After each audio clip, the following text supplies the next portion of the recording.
Hi, I'm Jennifer Kerr, President and CEO of the Broomfield Chamber of Commerce, and this is Broomfield Business Buzz. Did you know that Colorado ranks as one of the top 5 states of breweries per capita? We're at one of those breweries today, right here in Broomfield, Colorado. Let's see what's brewing at Big Choice Brewing.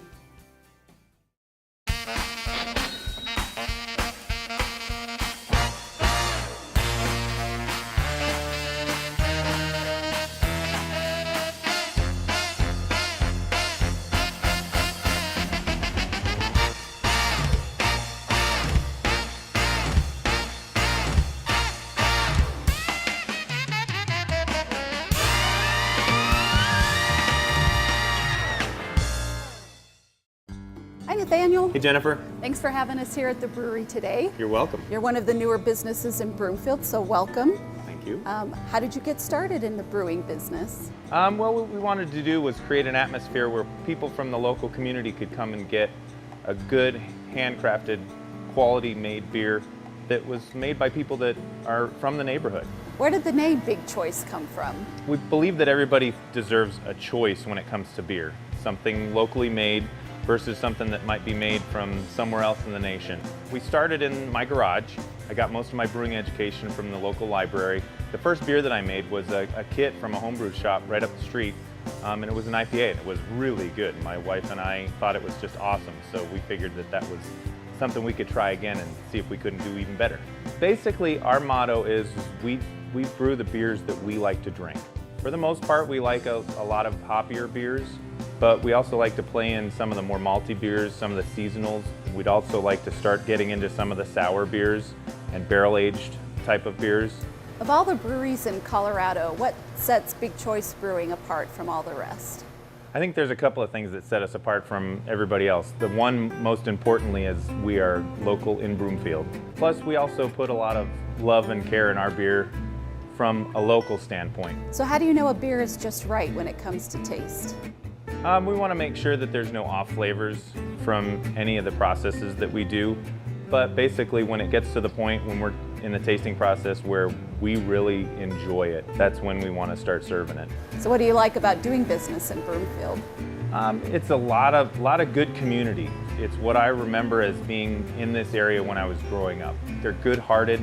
They love to come out. They love to talk about things going on in their community. A great place where people can kind of come together and just be who they are. So how do you let people know what festivals you will be participating in?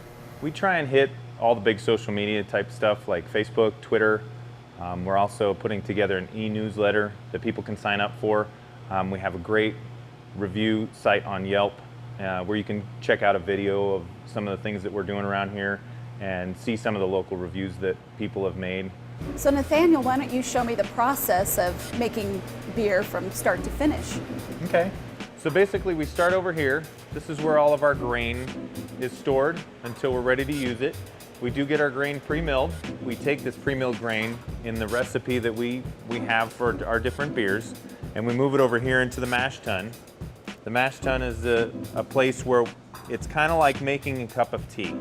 So what we're doing is we're steeping the grain inside the mash tun with some hot water, and we do that for about an hour.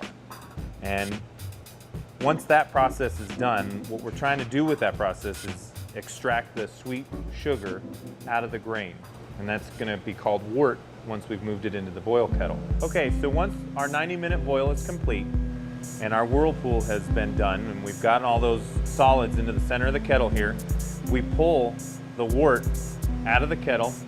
We run it through the heat exchanger here, which basically has hot wort on one side and cool city water on the other side. And the heat transfer takes place so that we come down from about 200 degrees out of the kettle to about 65 to 70 degrees into the fermenter.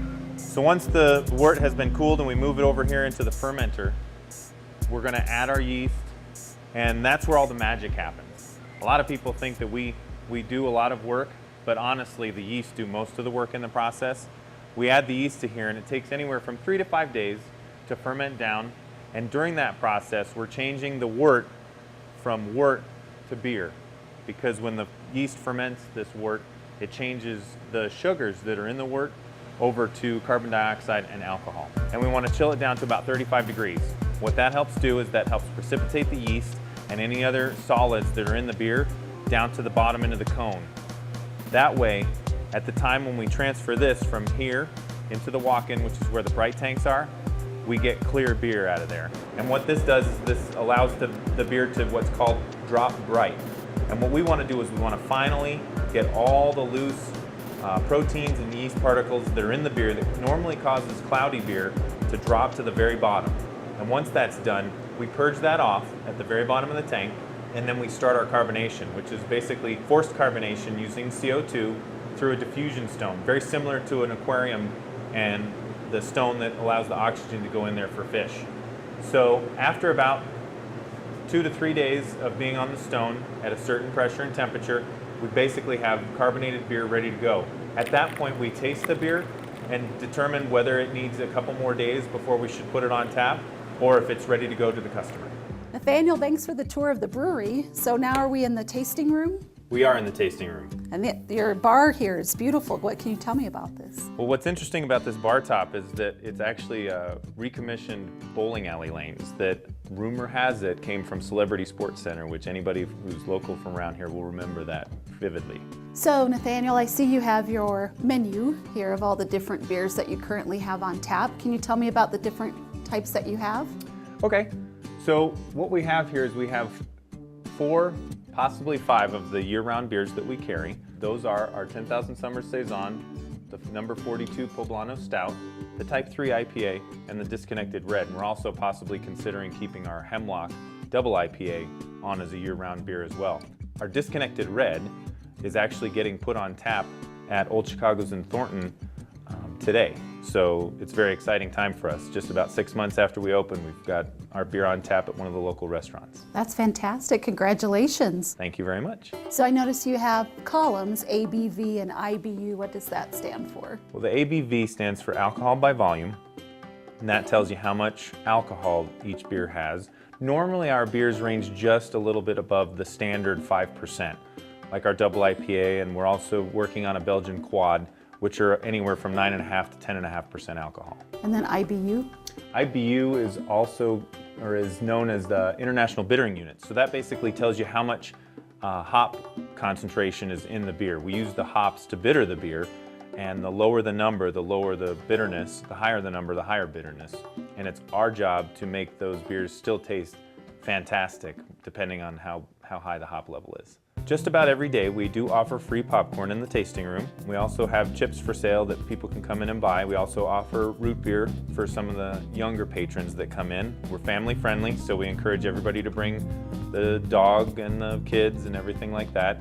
And then we also offer Friday and possibly Saturdays sometimes food trucks that come out and they park outside the building, and people can go outside and get themselves some fantastic local food made by some great people.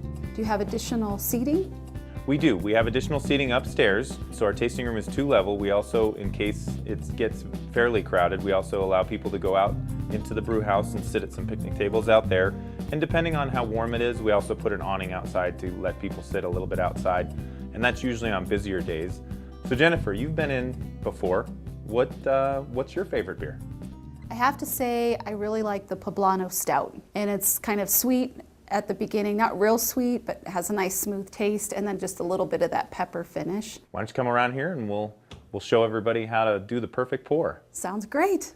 Okay, Jennifer, so the keys to a perfect pour are going to be, you want to take the pint glass and hold it roughly at a 45-degree angle to the faucet. You never want to touch the faucet to the beer, but you want to commit all the way. So you want to pull the handle out all the way so that you get the beer flowing real good. Okay, so I'm going to do my sample. 45-degree angle, commit all the way out, let the beer come up, and as it gets to the very top, you want to level out the glass so you get your full pour. And don't push back too far on this faucet, because it's also known as a creamer faucet. So if you push back too far, it'll kind of foam all over the place. So just gently push it all the way back. All right, wish me luck. So let's go for it. 45, commit. Already gonna have a bad pour. That looks beautiful. Lift it up. Not quite, but close. Nice job. Thanks.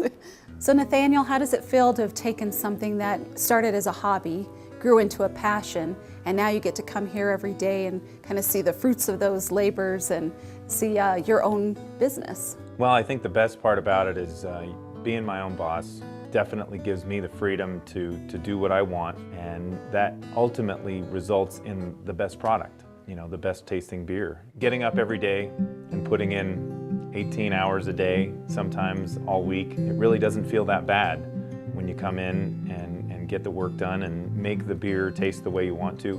And I think the most rewarding part about it is asking people if there's anything better in the world. And usually the response is, there's nothing better in the world than drinking a big choice beer on a hot afternoon. And I tell them there is one more thing that's better than that. And they said, don't get philosophical on me. And I said, nope, the best thing that I can hear is you guys saying that to me. Well, cheers to that. Cheers to that. Well, that's another edition of Broomfield Business Buzz. Tune in next month when we get the buzz on another Broomfield business. Finally, we wanted to let you know about a few Broomfield businesses that recently celebrated with a ribbon-cutting ceremony. Fast Signs can help you bring your business communications to life. From banners to building signs and vehicle graphics to trade show displays, their experts design and create graphic solutions to help your business, organization, or event meet your goals and raise your visibility. For more information, call 303-410-1122 or visit www.fastsigns.com. Beyond Bodywork provides clinical massage therapy, particularly for people who are experiencing pain or limited mobility. Located in a beautiful clinic in the Troy Center, their services are affordable and very effective. They currently use massage and stretching, but will add yoga and acupuncture soon. For more information, call 720-484-4926 or visit www.beyondbodyworkco.com. Renaissance Boulder Flatiron Hotel is a 4-diamond hotel in Broomfield, Colorado. Conveniently located along the US 36 Denver-Boulder corridor, adjacent to the Flatiron Crossing Mall, the hotel offers 232 suites and over 6,000 square feet of meeting space. A true Renaissance experience, the hotel has recently completed a $4 million refresh on all rooms, meeting spaces, and Flats Restaurant and Bar. Discover the unique indigenous and independent spirit of the Renaissance. For more information, call 303-464-8400 or visit www.renaissanceflatiron.com. School of Rock believes that the best way to learn music is to play music.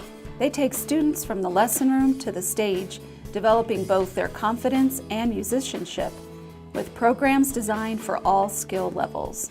School of Rock teaches guitar, bass, vocals, keyboards, drums, and combines weekly private music lessons and group band rehearsals to prepare students to take the stage in front of live audiences in an authentic concert setting. For more information, call 303-513-7996 or visit broomfieldschoolofrock.com. McAdams Plumbing, based out of Broomfield, is family-owned and operated and has been in business since February of 2009. They offer high-quality service at fair prices, but their service doesn't end when the job ends. McAdams Plumbing strives to build long-lasting relationships with customers based on trust and integrity. For more information, call 303-465-1900 or visit www.mcadamsplumbing.com. Remember, shopping locally helps build relationships with people in the community, which makes Broomfield a great place to eat, play, shop, and stay. Think community, think Broomfield.